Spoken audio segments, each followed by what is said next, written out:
The moment the new COO, Preston Blake, called the algorithmic compliance team bloated, Sloan Vance knew she had a front row seat to a slow-motion train wreck. She was sitting 3 chairs down from him, silently watching him drop phrases like leaner operations and agile restructuring with the grace of a drunk guy at a wedding trying to do the worm.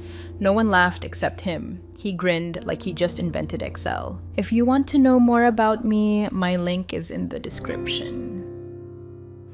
What no one in that glass tomb of a boardroom understood, least of all the COO in his too-tight blazer and disruptor haircut, was that Sloan was the glue. 14 years, 3 CEOs, 2 FTC data harvesting investigations, and 1 internal espionage attempt later, and Sloan had outlasted them all. She didn't wear flashy cardigans or schedule innovation brainstorms, but she could read a neural network audit trail like a bedtime story. Her desk, a battleground of sticky notes and redacted printouts, each one a landmine she diffused without anyone noticing. But now, the golden boy with the corporate buzzwords was here to streamline operations, translation/departments he didn't understand. And Sloan, who had built Vanguard Analytics' algorithmic regulatory framework from scratch, who held half the federal predictive clearance they bragged about in earnings calls, wasn't even on the invite list for the big talks anymore. She watched, week after week, her name slowly disappeared from meeting agendas. No more check-ins with legal, no more data vendor review calls. Her role had become wallpaper, just another part of the furniture, until the day it wasn't. Before we go any further, can I ask a small favor? If you're enjoying this, hit that like button and subscribe. Seriously, 95% of listeners forget to, and it really helps the team keep cranking out these stories. Alright, back to Sloan, the slow-motion implosion. It started with little things. The budget for her algorithmic modeling renewal was slashed without notice. A junior finance analyst, Reed Caldwell, was assigned to learn the ropes, which meant he spent most of the day asking where the houndstooth coffee pods were. Her quarterly predictive compliance walkthrough, canceled, rescheduled, then absorbed into operations. Sloan wasn't even told. She found out when an intern forwarded her a calendar invite with the wrong room number. Then came the layoffs, or as the COO liked to call them, role realignments. Entire departments were gutted, payroll cut in half, HR split into core HR and HR experience, whatever that meant. Every Friday, the Slack status dimmed like lights in a dying town as people fled early to beat the I-35 gridlock. The cafeteria crowd thinned, people stopped decorating their cubes. One guy, Pierce Harrington from procurement, left a stress ball and a cactus on his desk and just never came back. Still, Sloan stayed quiet. She did what she always did, logged in early, stayed late, kept the predictive audit logs pristine, and made sure no one accidentally triggered a federal red flag. Because behind the scenes, beneath the jargon and chaos, her signature was the one keeping them compliant with the FTC, the DCAA, and 3 other agencies that didn't like being forgotten. She held the algorithmic oversight keys that linked their predictive compliance neural net to federal data enclaves, maintained the internal registry that flagged biased data vendor streams before they became headlines. She'd even written the company's algorithmic bias disclosures from scratch back in 2017, after the last guy outsourced it to a freelancer and nearly landed them in a $12 million mess. But to the new COO, Preston Blake, she was just a cost center, a legacy cog in the machine, someone to be replaced by an offshore team with algorithmic capability at scale, whatever that meant in PowerPoint. He didn't even know what her badge meant. It wasn't decorative, it wasn't even internal. It was federally registered, an ID linked to active regulatory authorizations. It was the only reason the company could self-certify on government contracts without being audited every month. And Sloan, she was the only one who had it. There was no backup, no second key, but he wouldn't learn that today or tomorrow. No, Sloan wasn't going to stop the train wreck. She was going to sit quietly and let it happen. And when the crash came and everyone was screaming, "Why didn't anyone warn us?" she'd already be gone. Badge on the desk, smile on her face, and the whole damn house of cards collapsing in slow motion behind her. Because Sloan didn't need revenge. She had something better, compliance weaponized. He said it like he was delivering a punchline. "Your role's been outsourced, darling." Right there in the middle of the cost realignment review, sandwiched between a slide on free snack reductions and a joke about using interns as QA testers. The room chuckled, half out of fear, half out of habit. But Sloan didn't flinch, not when he called her darling, not when he waved his hand like he was swatting a mosquito and said, "We'll be transitioning your duties to a global partner with a more agile data footprint." She just looked at him, no blinking or reaction, and reached into her handbag. He kept talking, of course. They always do. Guys like him can't let silence breathe. "We truly value your contributions, Sloan," he continued, his voice sliding into that HR-approved syrup tone. "But our external vendor will be taking over your scope as of Monday. It's all about efficiencies, and frankly, it's long overdue." That's when she placed it on the table, her compliance badge, black plastic, laminated with a federally registered seal that none of them could interpret, and clipped to a bright orange tag that read, "Authorized Agent Designated Signatory." It didn't beep, it didn't blink, it didn't self-destruct. It just sat there, humming with silent importance like a grenade in a sandbox. The junior staffers stopped smiling. The director of finance glanced at it like it might bite. And the COO, he laughed. "Ah, that's cute," he said. "The little badge, is that your way of protesting?" Sloan looked up, deadpan. "It's not a protest, it's protocol." "Oh, come on," he scoffed. "It's just a formality. We've got people overseas who can file paperwork. You made this stuff look way more complicated than it is." That was the moment he sealed it. Sloan gave him a single nod, the kind you give a man right before he steps on a rake. Then she turned to Chadsworth Montgomery, the HR rep in the corner, sweating like a busted radiator, handed over a thumb drive. "Final report," she said simply, "including my formal sign-off logs, pending certifications, flagged vendor concerns, and 6 months of pre-cleared audit trails." Chadsworth took it with trembling hands. He'd never looked so nervous to hold 32 gigabytes of silence. "You'll want to upload that before my credentials deactivate," Sloan added. T-minus 42 minutes. The room shifted. Current of discomfort ran through the air like someone had farted during a eulogy, but no one wanted to be the first to sniff it. Even the director of legal, Victoria Davenport, who had dialed in late from the Mopac Expressway and muted herself after saying, sorry, I was on another fire," unmuted briefly to ask, "Wait, what credentials?" Sloan didn't answer. She just stood up, straightened her blazer, and slid her chair back under the table like it still mattered. The COO grinned at her, condescending to the bitter end. "I'm sure we'll be fine without all the red tape, Sloan. Honestly, this is probably good for you too. Maybe now you can take a breather, focus on gardening or grandkids or whatever it is you do when you're not auditing people." Sloan smiled, the kind of smile that said, "Oh, honey, you just asked a shark if it wanted a bath bomb." She leaned forward slightly, just enough to make eye contact. "Good luck then," she said. "Just don't lose the badge. It's the only one." With that, she walked out, heels clicking against the laminate floor like a countdown. No drama, no tantrum, no security escort, just calm, calculated departure. Behind her, Preston Blake turned to HR and said, "She'll file for unemployment by Monday." Chadsworth didn't answer, because what no one in that room had the spine to admit was they didn't know what she actually did. Not really. Knew she handled compliance, but if you asked anyone to define it, they'd wave vaguely at a spreadsheet or mumble something about quarterly filings. And that badge, the one Preston just waved off as a formality, that badge was tied to every legal exemption, every government contract, every audit defense Sloan had ever shepherded through the belly of bureaucracy. It wasn't a symbol, it was a key. And now it was theirs, useless, disconnected, and ticking. Saturday morning, Sloan vacuumed under the filing cabinet overlooking the distant Austin skyline. Not out of grief, not some symbolic gesture of closure, just habit. 14 years of compliance meant she measured peace in checklists. Her husband, God rest his soul, used to joke that she couldn't even relax without 3 backups and an off-site disaster recovery plan. She finished her coffee, poured another, and logged into her terminal one final time. First thing she did was deauthorize her secure login credentials from every access point. The encrypted neural net server, the FTC Predictive Partnership Portal, the DCAA Data Vendor Submission Tool, and Vanguard Analytics' internal algorithmic GRC platform, which she'd personally integrated using a duct-tape miracle of legacy software, duct-taped AP is, and sheer willpower. The system didn't even prompt her for a reason. Are you sure you want to revoke credentials set S Vance Authority Level 4? She clicked yes. Then, like a surgeon prepping for an amputation, she removed her soft tokens, one by one. Multi-factor apps wiped, YubiKey disassociated. The credential dongle she kept in the hollowed-out dictionary on her bookshelf, tossed into an old Altoids tin and sealed shut with Gorilla Tape. By 11 a.m., she was digitally dead to them. She didn't mourn it, even flinch. Instead, she opened her Rolodex, an actual Rolodex, leather-bound, heavy as a brick, and containing numbers she hadn't dialed in years.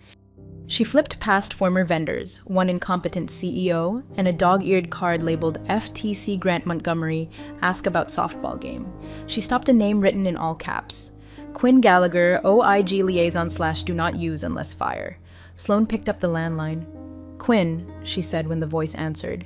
It's Sloan Vance. A pause. Oh boy, Quinn exhaled. Please don't tell me it's Friday at 5 o'clock again. No, they outsourced me. You're joking. Sloan's voice didn't change. Told me I was non-essential.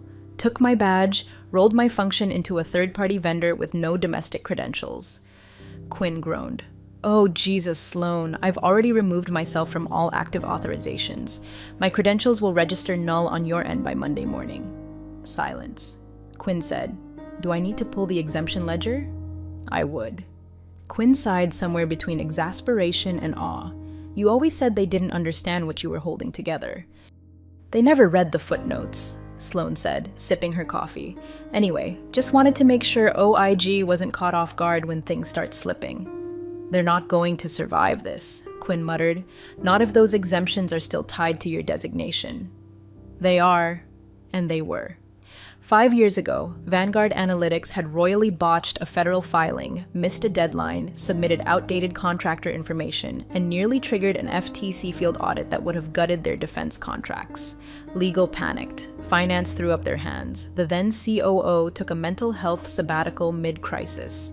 And Sloan, she stayed in the office for 76 straight hours. She called a friend of a friend in Washington, dug through 3 volumes of cross-agency exceptions, crafted a regulatory workaround with the finesse of a surgeon and the paranoia of a doomsday prepper. The result, a one-time exemption status with provisional renewal. But it came with a catch. It had to be maintained by a federally certified algorithmic compliance officer with personally verifiable tenure, her. It was her name on the agreement, her designation in the signature box, and every year since she had quietly recertified it with her own hand. She never told the execs how fragile it all was. Why would she? They treated her like a walking firewall, something to be installed, ignored, and only acknowledged when someone tripped an alert. But now the firewall had logged out, gracefully, permanently. She made 2 more calls that day, one to her lawyer, just a friendly touch base, one to a former SEC examiner who owed her a favor. Neither call was vengeful. She didn't threaten, didn't rant, just made sure they knew. Sloan Vance no longer represented Vanguard Analytics in any legal, regulatory, or fiduciary capacity. Any future attempts to use her signature, designation, or credential would be considered unauthorized. It wasn't a warning. It was a line in the sand drawn with surgical precision. That night, she poured herself a glass of wine and opened the windows, let the dry Austin fall air in. Her phone buzzed with a notification from LinkedIn. Preston Blake, COO at Vanguard Analytics, just posted a new article. How smart outsourcing saved us millions. She didn't click it. Instead, she opened her email, wrote a 1-sentence message, and BCC'd it to 3 agencies. Subject: Change of Algorithmic Compliance Officer Notification. Body: Effective immediately, I no longer serve as designated algorithmic compliance liaison for Vanguard Analytics. Signature: Sloan Vance, no drama, no commentary. She hit send, closed the laptop, and watched the leaves swirl across her backyard. The silence wasn't empty. It was loaded. Monday morning hit like a brick through a stained glass window. The founder, Garrison Wells, was in the office by 7:12 a.m., 2 hours earlier than usual and 5 hours earlier than he liked to deal with anyone under the age of 60. His usual entrance involved a slow stroll, a lukewarm oat milk latte, and a half smile to the receptionist. Today came in hauling a leather laptop case like it owed him money, face pale and jaw tight enough to bend steel. He didn't stop to greet anyone, just marched straight into the CEO's office and slammed the door. The sound echoed down the hallway and startled the new receptionist into dropping her Starbucks. By 7:18, the CEO, Bryce Sterling, emerged, tie askew, holding a printed email with both hands like it was a ransom note. Few department heads had started arriving. Finance, ops, IT, most still chewing breakfast. They all watched him shuffle toward the boardroom like someone just told him they'd canceled Christmas. At 7:24, an emergency all-hands call went out to legal and HR. The subject line, urgent. Immediate compliance issue level red. Level red hadn't been used since 2019. Sloan knew because she'd written the protocol. At 8:03, Preston sauntered in wearing a cobalt blue blazer and an expression that screamed, "I've been up since 5 o'clock closing deals." He barely had time to adjust his chair before Garrison barked, "Explain this," and slammed down the printed email. Preston blinked at it. "Unfiled algorithmic compliance confirmations," he read aloud. "What the hell does that mean?" "It means," Garrison growled, "the FTC sent a certified federal notice to my home address saying our Q4 regulatory position is in non-compliance, our federal predictive exemptions are under review, and our data vendor status with DARPA has been suspended pending clarification." Preston chuckled. "Oh, come on. It's probably just some system hiccup from when Sloan left. Maybe she forgot to log out or file her last little audit checklist. Her exit tantrum, you know." Bryce didn't laugh. The room didn't breathe. Finally, VP of Finance cleared his throat. Sir, there's more." He turned his laptop toward Bryce, who squinted at the screen, then turned gray. "This morning," the VP said, "our federal vendor portal access was revoked.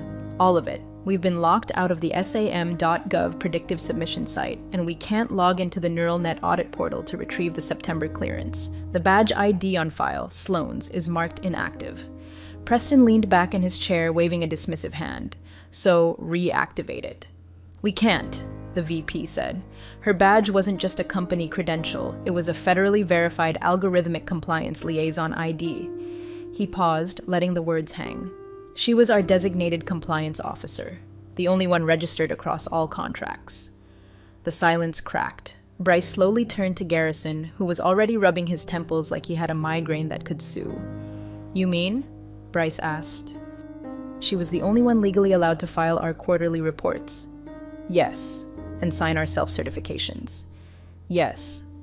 "And authorize exemption renewals." "Yes." Garrison stood up so fast his chair wheeled into the wall. Why the hell didn't anyone else have that clearance? Legal finally spoke up, Victoria Davenport, who had survived 2 hostile takeovers and 1 office fire by sheer force of will. Because she told you all 2 years ago duplicating her designation would require a 6-month training program, background checks, and federal re-registration. She brought it up in the Q2 compliance review, the one you skipped to go wine tasting. Preston raised his hands. "So what? We're stalled for a day? Just resubmit her credentials and say she's still active." Victoria blinked. "That would be fraud." Garrison slammed his hand on the table. "Get her back in." "She resigned." "Then call her." Victoria didn't blink. "She's not answering. And by the way, she already filed a formal removal of designation with the FTC, DARPA, and the DCAA. As of 9:04 a.m. today, Sloan Vance is no longer affiliated with Vanguard Analytics." That was the moment it started to sink in. Sloan hadn't just left a job. She'd walked away from a nuclear reactor with the only keycard in existence. And now it was melting down. By 9:30, Chadsworth had begun calling her cell, her landline, even her old desk phone, desperately hoping she'd forgotten to file something or that maybe, just maybe, she'd swoop in for one last act of responsibility. But Sloan wasn't coming, because this wasn't her mistake, it was theirs. Preston, still clinging to denial like a life raft, muttered, "I mean, we can just tell the agencies she's on vacation or something. Buy us time." Victoria looked at him like he'd suggested hosting a bake sale in a hurricane. "The FTC doesn't do vacation time, Preston." And just like that, the veneer cracked. Garrison stared at the badge, still resting in a Ziploc bag on the boardroom table, like it might explain itself. And for the first time since he'd launched the company in his garage, he looked scared. Not angry, not annoyed, just scared. Because he was starting to understand something. Hadn't just lost a staff member, they'd lost the one person holding their legal foundation together. And they'd done it with a smirk. By 10:05 a.m., the entire C-suite was on the third emergency call of the morning, and the word compliance had been uttered more times than it had in the past 3 fiscal years combined. HR was in full meltdown mode. Someone from recruiting had been tasked with doing a quick LinkedIn search for backup compliance candidates, which resulted in a printout of 3 profiles, none of which had actual certifications, but one did have a Canva-designed banner that said, "Audit me, Daddy." The director of People Ops cried in the bathroom after accidentally calling the Department of Labor instead of the Department of Defense. No one noticed she didn't come back. Legal was trying to put a lid on it, which meant vague emails with phrases like, "We are actively investigating the matter and our position remains fluid." One particularly nervous junior counsel suggested that maybe someone in finance could temporarily sign whatever's needed. Preston latched onto that like it was a life preserver. "That's exactly what I've been saying." He barked in the boardroom, pacing like a man trying to outwalk a tsunami. "We've got 6 VPs in finance. Any of them can slap their name on a document." Victoria, the head of legal, removed her glasses. That alone caused Bryce to sit up straighter. "Let me make this very clear," she said slowly. "You don't sign federal compliance documents like they're thank you cards. Each signature is legally binding and federally tracked." Sloane's badge wasn't decorative. It was tied to her training, her certification, and her role, none of which are transferable. It's not a company decision, it's a government designation. "But she worked here," Preston said, voice cracking. "We paid her, she was our compliance officer, so we should be able to appoint someone else." "Not without submitting a designation transfer request to 3 agencies," Victoria snapped. "And that process takes months, assuming the candidate qualifies, which, by the way, no one here does." Dead silence.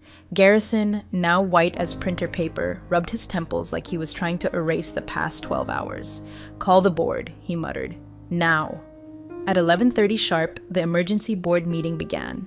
It was supposed to be virtual, but within minutes, 3 board members asked for the login to be changed to video only.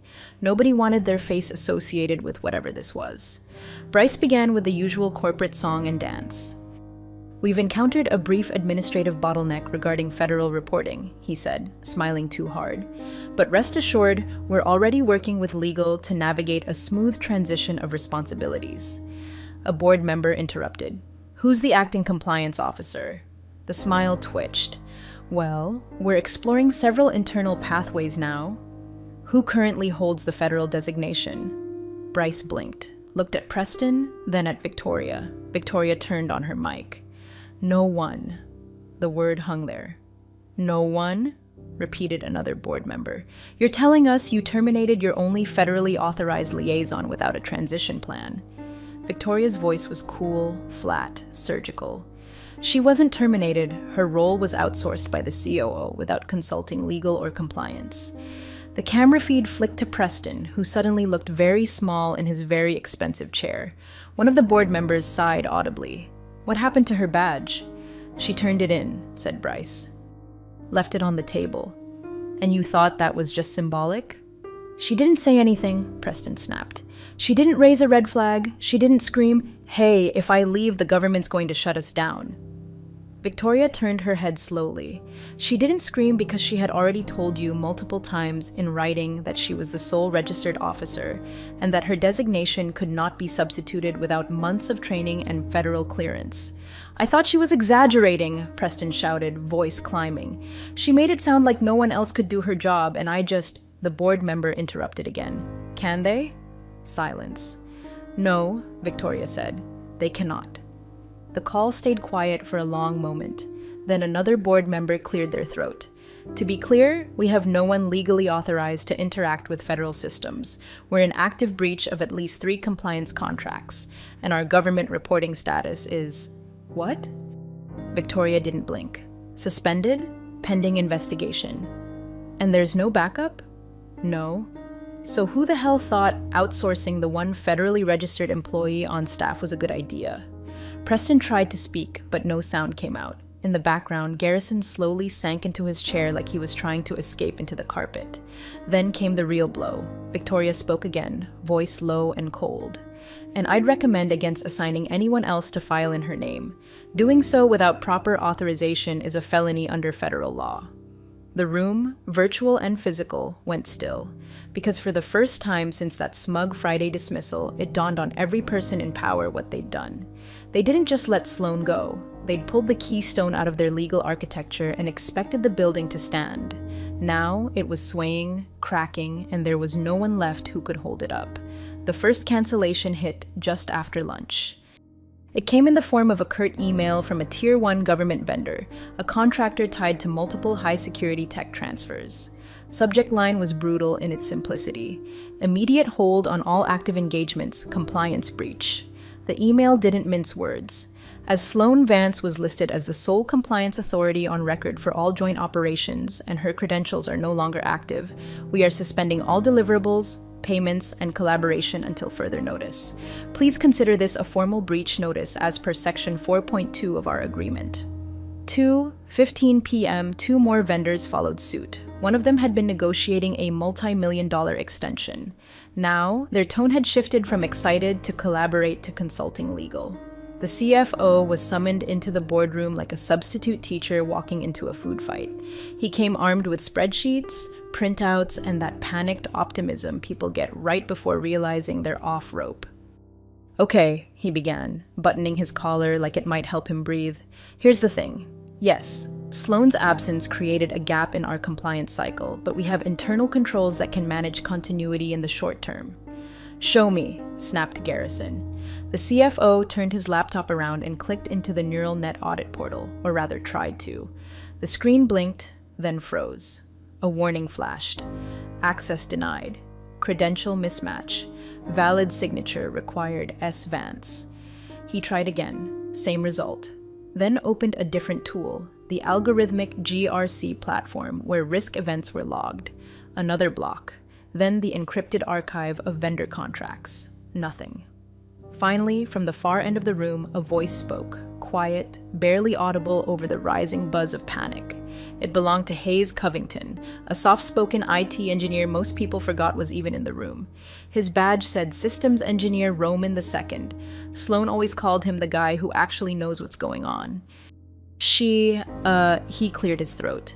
Sloan's badge wasn't just physical access, it carried algorithmic oversight authority. She was the root admin on our predictive audit logs, algorithmic review chains, and data trail encryption. Basically, nothing moves unless she signs it, digitally. Garrison turned to him slowly, like a man watching the floor open under his feet. "You're saying she locked us out?" "No," Hayes said, choosing his words carefully. "She didn't lock you out, she just left. The systems were built to require her validation, by design. You all approved it years ago because she told you it was the only way to guarantee integrity. She never said she was the only one with access." "She did," Hayes said, multiple times in the algorithmic architecture documentation, page 3. The CFO, still clicking like a madman, pulled up the internal directory of authorized signatories. Sloan's name was now grayed out. Everyone else showed as pending. A red banner blinked at the top. "No active compliance officer on file." Just then, his phone buzzed. He answered, put it on speaker. It was a vendor. "Yeah, hi. So, we're trying to finalize the SOW for the March contract, but the approval portal keeps rejecting it. Says we need Sloan Vance's signature or escalation from a registered officer. Is there a workaround?" The CFO glanced at the room, at the blinking screen, at Garrison, whose face was now a shade of chalk. "Sloan no longer works with us," he said, voice tight. The vendor paused. "Okay, so who approves it now?"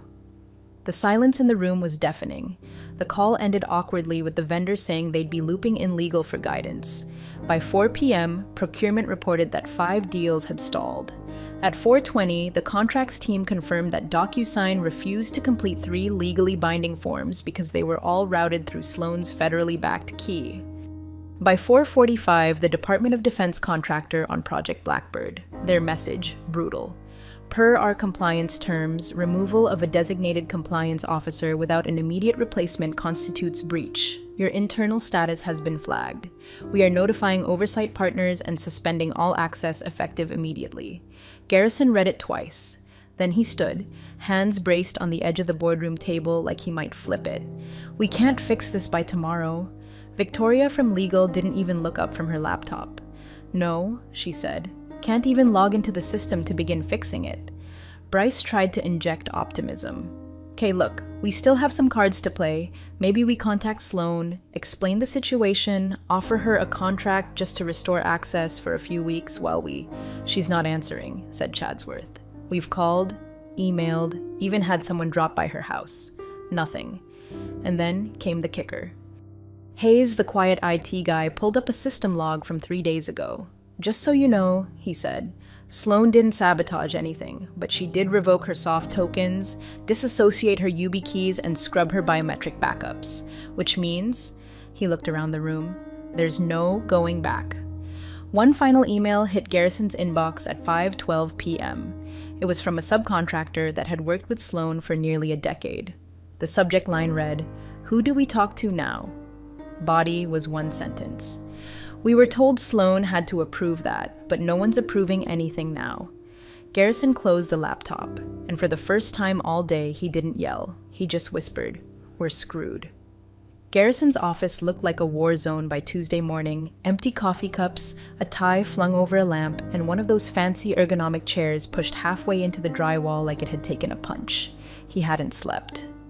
Could tell by the way his voice cracked when he barked for someone to print every compliance memo from the last 5 years now.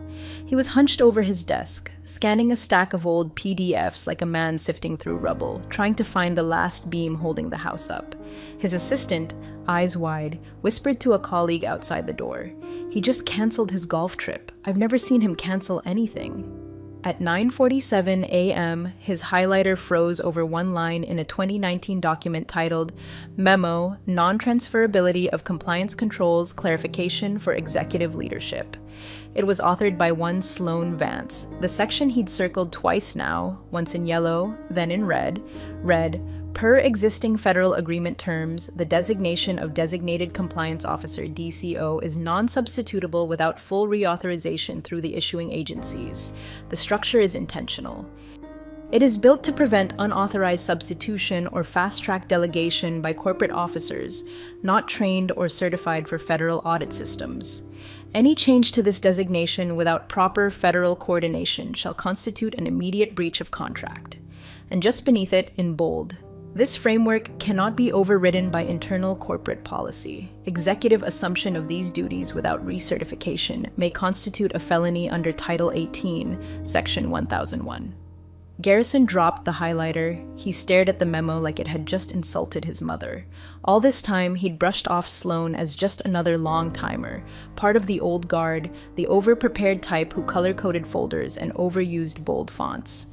He remembered this memo. He'd skimmed it, scoffed at the language, filed it away in his mental drawer labeled CYA Bureaucracy. But she hadn't written it to cover her ass. She'd written it to protect the company from people like him. And now that protection was the razor wire wrapped around their necks. By 10:06 a.m., he was storming through the hallway like a man late to his own funeral, memo clutched in one hand, iPad with contract logs in the other. He passed HR, who pretended not to notice, and legal absolutely noticed, and immediately started texting each other under the table. The boardroom door was open. Inside, Bryce was mid-laugh on a video call with investors, brushing off the previous day's chaos like a minor glitch in a well-oiled machine. "Look," he said, chuckling, "it's just a little paperwork bottleneck. We've got controls in place, and our legal team's already engaged. It's all standard stuff, nothing out of the ordinary." Garrison walked in without knocking. Everyone went silent. Bryce looked up, forced a grin. "Hey, we were just reassuring the board, letting them know things are under control." Garrison slammed the memo down in front of him. "No, they're not." Bryce glanced at it, confused. "What's this? Read it," Garrison growled. "Sloan didn't just walk out with her badge. She wrote herself into the core structure of our compliance framework. She's not just gone, she was irreplaceable by design." The board members on the video call leaned in. Bryce's smile cracked like old plaster. "Wait, she can't just write herself in. We would have needed board approval for that." She had it.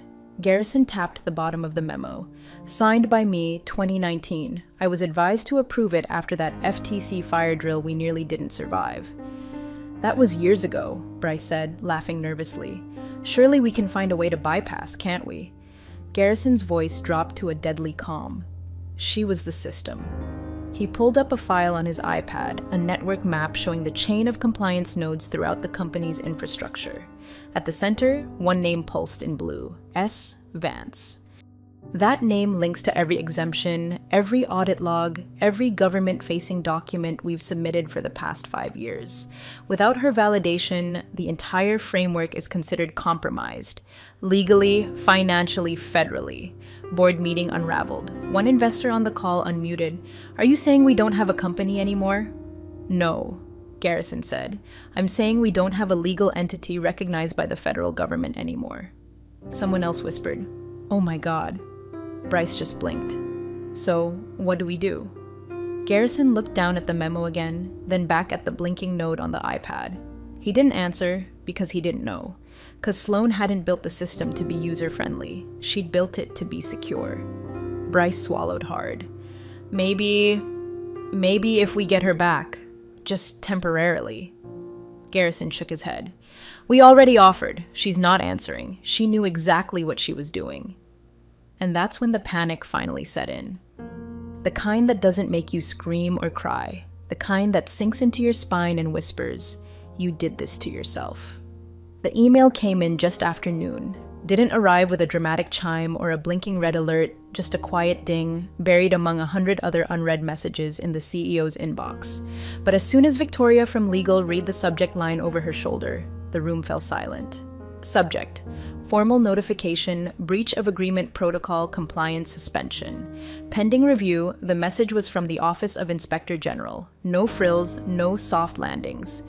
Effective immediately due to a breach in authorized compliance protocols and removal of the designated compliance officer without federal notification or transitional approval, Vanguard Analytics is hereby suspended from the following databases pending further investigation: SAM.gov predictive submission site, DARPA contract portal, DCAA audit pipeline, Federal Vendor Registry, NTIA predictive systems clearance. Additionally, all associated exemptions and deferred filings previously granted under designated compliance officer Sloan Vance are considered frozen. Any attempt to operate under existing federal contracts, submit new proposals, or authorize government-facing documents may constitute fraud. It wasn't a warning, it was a shutdown. Bryce read it twice, then turned ghost white. Victoria didn't say anything, just sat back in her chair and quietly closed her laptop like she was done pretending this was fixable. An emergency board meeting was called within 5 minutes. They didn't wait for coffee. They didn't wait for full attendance. They couldn't. The boardroom felt like a tomb, expensive wood paneling, flickering projector screen, and a long table full of people realizing they'd just driven the company off a cliff and tossed the only parachute out the window. Bryce stood at the head of the table, red-faced and trembling. In his hand, held up like some cursed relic, was Sloane's badge, the one she'd placed so calmly on the table just 4 days ago. No one had touched it since. It still sat in its plastic sheath with that little orange tag that read, Authorized Agent Designated Signatory. Bryce looked around the table, eyes bloodshot, voice brittle. Who did this? The question floated in the room like smoke. Board stared back, stunned. One coughed. Another pretended to check their phone. He slammed the badge down.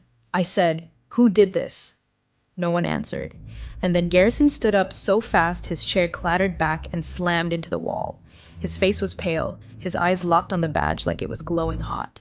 He stepped forward, looked at Preston, who was shrinking in his chair, and hissed, Please tell me you didn't.